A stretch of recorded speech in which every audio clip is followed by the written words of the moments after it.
Bienvenue dans le second épisode de En bord terrain, votre podcast UBB dans lequel vous pourrez découvrir ou redécouvrir vos joueurs et membres du staff.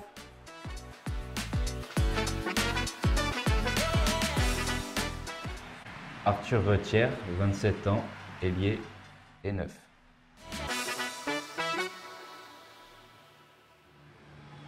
Alors on se retrouve aujourd'hui donc avec Arthur Retière en bord terrain pour le deuxième épisode de notre podcast UBB. Arthur, pour les gens qui ne te connaissent pas encore très bien, est-ce que tu pourrais nous raconter un peu ton parcours rugbystique, s'il te plaît? J'ai commencé le rugby à Nuit-Saint-Georges, en Bourgogne. Après, jusqu'à mes 17 ans, après je suis parti au Racing et en même temps au Pôle France. J'ai joué aussi avec l'équipe de France A7 et j'ai fait mon premier match de top 14 avec le Racing, à Bordeaux d'ailleurs, où on avait gagné. Après, en 2016, j'ai signé à La Rochelle pendant 6 ans. 6 ans et j'ai été champion d'Europe avec La Rochelle. Et après, j'ai signé 2 ans à Toulouse. 2 ans à Toulouse où tu as gagné 2 top 14 et une Coupe d'Europe. pas mal comme palmarès. Oui. Et je suis arrivé cet été à Bordeaux pour 3 ans. Pourquoi le rugby? J'ai été plongé direct dedans avec mon père, cousin, qui en faisait aussi. J'ai fait du judo, de la gym pendant 10 ans. La gym pendant 10 ans? Ouais, gym et rugby pendant 10 ans. Et à un moment donné, tu as dû choisir. Judo, c'est parce que j'étais trop petit pour commencer le rugby. Et du coup, dès que j'ai eu l'âge, j'ai arrêté le judo et j'ai fait du rugby avec de la gym en même temps jusqu'à 14 ans. Pourquoi tu as choisi le rugby uniquement? La gym, j'étais bon, mais voilà, c'était surtout pour faire le salto arrière, salto avant. Et j'y arrive encore, mais voilà, c'était juste un peu pour ça. Et rugby, ouais, c'est plus collectif et j'avais plus d'amis au rugby que la gym. Ouais, je comprends. C'était quoi du coup ta spé en gym? Il n'y avait pas de spé quand on était jeune. On faisait sol, parallèle, saut de cheval, barre fixe. Et j'ai commencé les anneaux, mais j'ai arrêté. Rapidement? Ouais, en fait, on n'en faisait pas, nous, dans les catégories jeunes. Ok. Et du coup, quand j'ai commencé à faire des anneaux, j'ai arrêté à la fin de l'année. C'était très peu. Du coup, Arthur, tu arrives à l'UBB à l'avant-saison. Ça a été un peu le dernier coup de maître avant ce début 24-25. Comment ça s'est passé? Raconte-nous un peu. Alors, j'étais en contact avec l'UBB avant la fin de la saison et puis ça ne s'est pas fait. Et on arrivait au terme de la période des transferts. Du coup, moi, je pensais que j'allais rester à Toulouse et Yannick Bru m'a rappelé le 10 juillet, je crois. Et après le temps que tout le monde se mette d'accord sur tout ça, j'ai dû signer le 5 août et je suis arrivé 2 jours avant la reprise. J'ai signé, j'ai fait tous les tests médicaux le 5 août et j'ai signé mon contrat le 5 août. Ça a été très très rapide vers la fin, mais en même temps très lent au début. Parce qu'au final, tu penses qu'à ça et t'es dans l'attente. Ouais, jusqu'à une semaine avant la reprise, je pensais que j'allais toujours être à Toulouse. Tu étais déjà en contact avec des mecs de l'UBB, des joueurs? Je connaissais très bien pas mal de joueurs. Après, on se connaît tous un peu. Voilà, mais ceux que je connaissais plus, c'était Max Lucu, Max Lamotte, ceux avec où j'ai fait les équipes de France jeunes et aussi la grande avec Damien et voilà, Bubu depuis très longtemps, Pablo depuis très longtemps. Voilà, j'ai retrouvé un peu tous ceux que j'avais croisés auparavant. Il y a une très bonne ambiance, une très bonne entente, donc c'est le principal.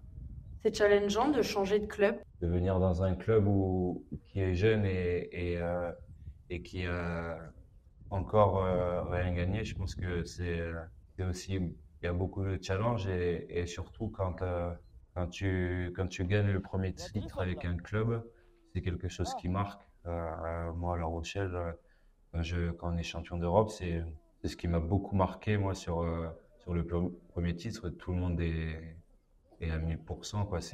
L'ambiance est incroyable. Du coup, ton intégration, elle a été faite comme ça en arrivant direct.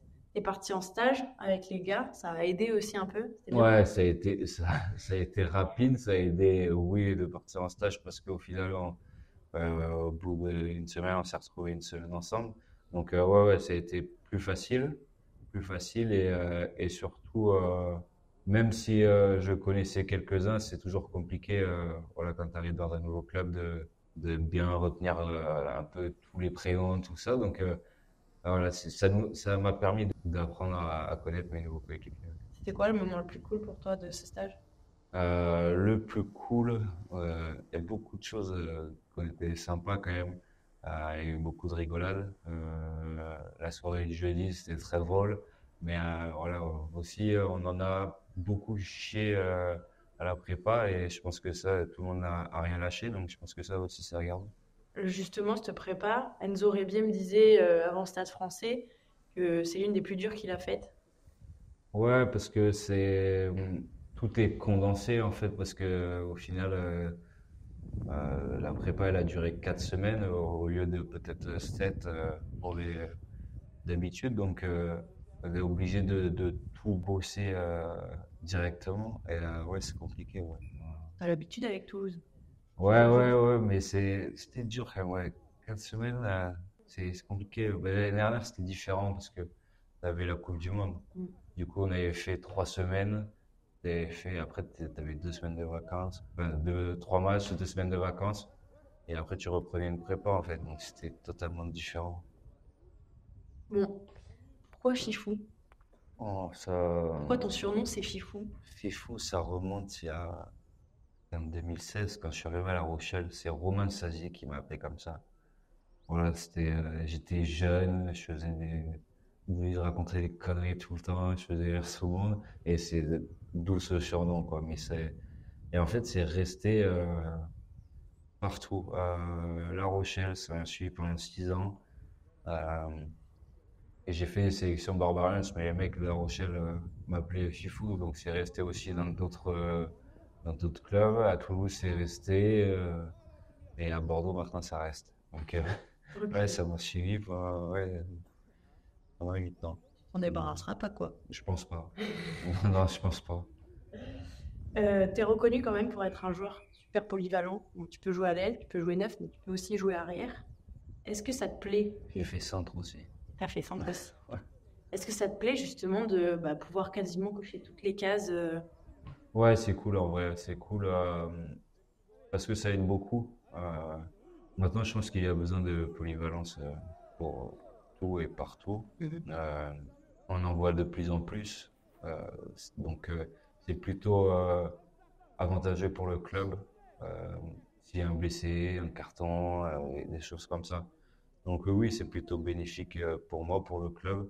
Donc je m'entraîne pas mal de fois aussi neuf ailier. Arrière, ça fait un moment, mais voilà, tu perds pas les repères non plus. Donc ouais, c'est plutôt une, euh, une bonne carte? une bonne carte. Voilà. Je t'ai vu à l'entraînement plusieurs fois, le pied. Ouais, je butais avant et je me suis fait opérer une pubalgie et j'ai totalement arrêté.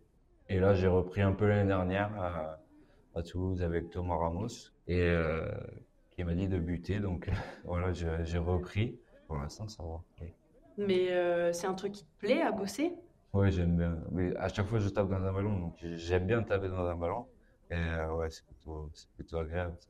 Ok, ça marche. Mais parce que pour le coup, tu vois, je savais, bon, t'avais cette polyvalence, etc.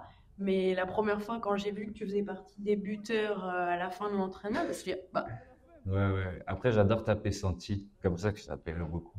c'est vrai? Ouais, ça me faisait rire comme ça. Un peu aux dernières minutes, là. Drop aussi, du coup. Ouais, j'aime bien dropper.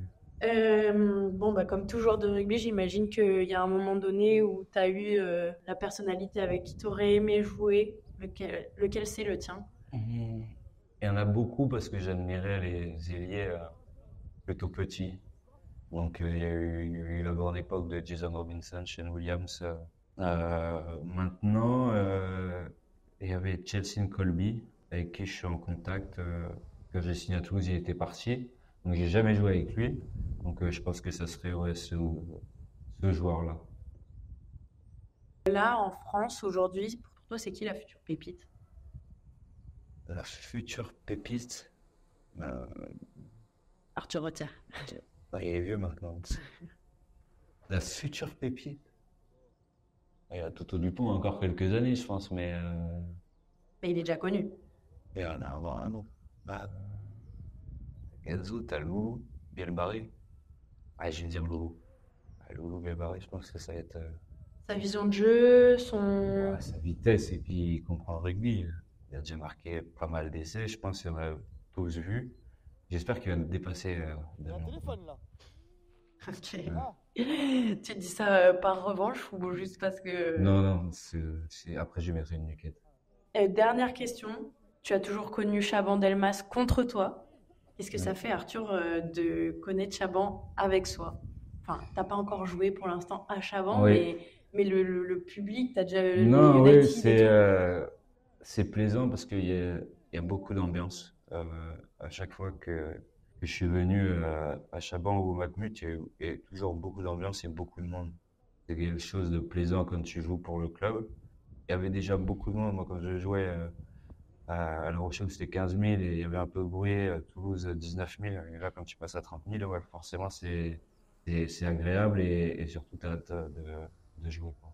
Ça te donne envie, là, Bah, de... forcément, oui, quand tu as 30 000 personnes qui gueulent, forcément, oui, ça donne envie de jouer. Merci Arthur et merci à vous de nous avoir suivis. On se retrouve pour un prochain podcast en bord terrain pour le match UBB Aviron Bayonnais qui aura lieu le samedi 5 octobre à 16h30. La billetterie ouvrira prochainement.